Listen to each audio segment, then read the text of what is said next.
The former Interior Cabinet Secretary Fred Okengo Matiang'i has now joined the Azimio la Umoja One Kenya coalition highest decision-making organ after the opposition unveiled sweeping leadership and structural changes aimed at strengthening the alliance ahead of the 2027 general election. The far-reaching resolution was announced by Azimio Secretary General Karoli Omondi following a high-level meeting of Azimio Council held on Monday, August 3, 2026. The decisions mark one of the coalition's most significant organizational changes in recent months as opposition leaders seek to reorganize their political machinery and expand their support base ahead of the next general election.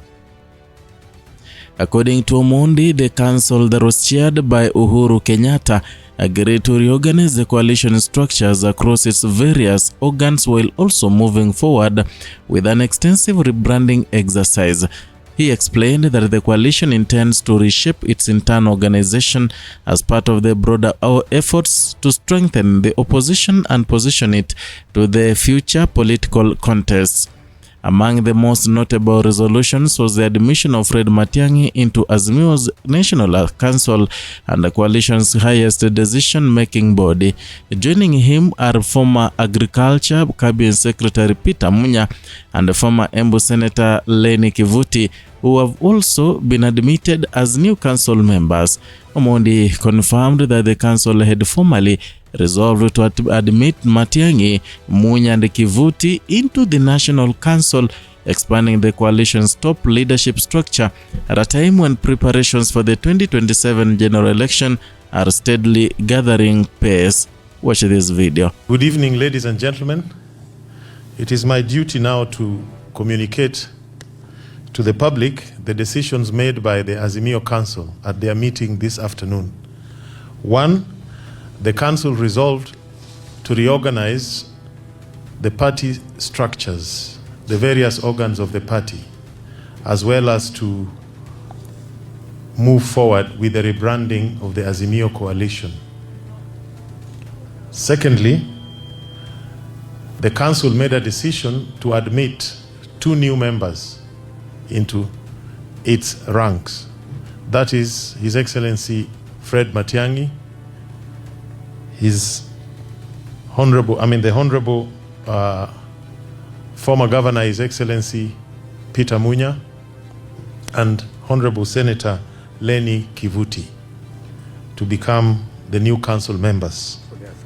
So there are 3 new members to the council. And thirdly, the council also made a decision to invite one of our founding members, DAP Kenya Party, to rejoin the coalition. And subject to their internal processes, the party leader, His Excellency Honorable Eugene Wamalwa, is here. He has confirmed they will be doing so. And finally, the council resolved to invite Umoja na Maendeleo Party, PDP Party, and the Democratic Party to become members of the coalition. And their respective party leaders are here, and they have also confirmed that subject to their internal processes, they will be joining the Azimio coalition. Thank you very much.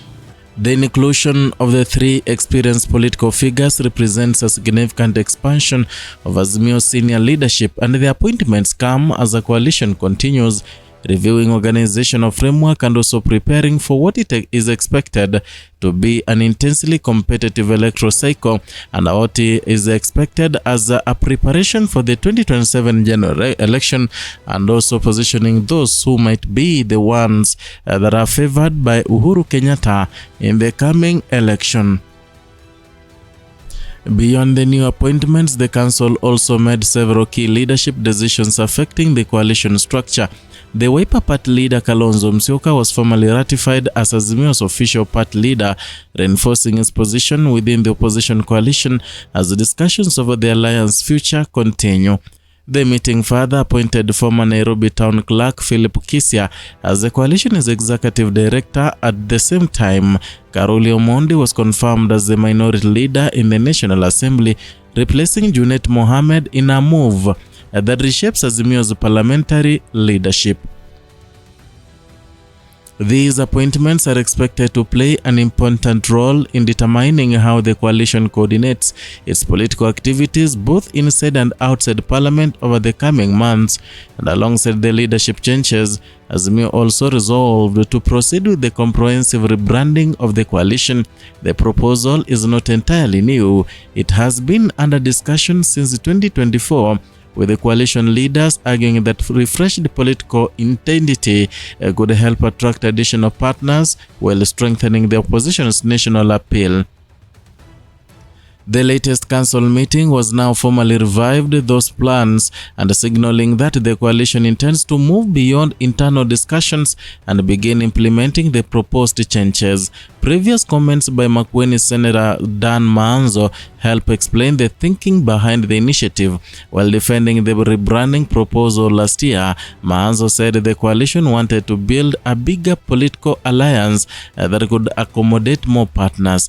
He noted that the coalition was considering adopting different name or a renewed identity as part of the efforts to expand its reach, adding that more political parties would be invited to join because the opposition believed many Kenyans supported its agenda. Monday's meeting appears to have translated those earlier discussions into concrete action, and as a part of the expansion strategy, the council formally invited founding affiliate DAP Kenya to rejoin the coalition. According to Omondi, DAP Kenya leader Eugene Wamalwa confirmed that the party could begin its own internal processes required before formally returning to Azimio. The move is viewed as an important step in rebuilding relationships with the parties that previously formed part of the opposition alliance. The coalition did not stop there. Azimio also extended invitations to Umoja wa Maendeleo Party, the PDP Party and Democratic Party to become part of the coalition. However, the council made it clear that each of those parties would first be required to complete their respective internal approval procedures before any formal affiliation could take effect. The invitation to additional parties reflects Azimio's broader strategy of widening its political base and also presenting a more united opposition ahead of the next national election. The leadership changes announced on Monday also build upon an earlier restructuring exercise initiated by former President Uhuru Kenyatta in July. And during that early reorganization, several coalition officials who had accepted positions within the Kenya Kwanza administration were replaced by leaders who had remained in the opposition. The objective was to ensure that Azimio's leadership reflected individuals who continued to actively support the coalition's opposition agenda. Monday's announcement therefore represented the latest phase of an ongoing restructuring process rather than an isolated political event. The latest resolutions also follow another important strategy meeting held last month under the leadership of Kalonzo Musyoka. That meeting brought together several senior opposition figures, including Karoli Omondi, Philip Kisya, and David Morathe. Their discussions focus on the coalition's future direction, organizational planning, and preparations leading towards the 2027 general election. The decisions announced on Monday appear to build directly on the earlier consultations. Taken together, the latest developments point to a coordinated effort by Azimio to reorganize its leadership, strengthen its internal structures, and broaden its political partnerships well before the country enters the official election campaign period. Fred Matiang'i's admission into the National Council is among the most prominent aspects of the restructuring because it places the former Interior Cabinet Secretary within the coalition's highest decision-making organ, and this appointment comes alongside other experienced political leaders who are expected to contribute to the coalition's strategic planning. At the same time, the confirmation of Kalonzo Musyoka as the coalition's official leader provides greater clarity regarding Azimio's leadership structure as the alliance prepares rather for future political activities. Similarly, the appointment of Philip Kisia as Executive Director and Karoli Omondi as Minority Leader in the National Assembly represents another important adjustment within the coalition's organizational framework. Equally significant is the coalition's determination to proceed with the rebranding. Political alliances often review their identity as they seek to attract new supporters and accommodate additional partners. In Azimio's case, coalitional leaders have consistently argued that a refreshed structure and identity could strengthen opposition unity while creating room for the parties to participate.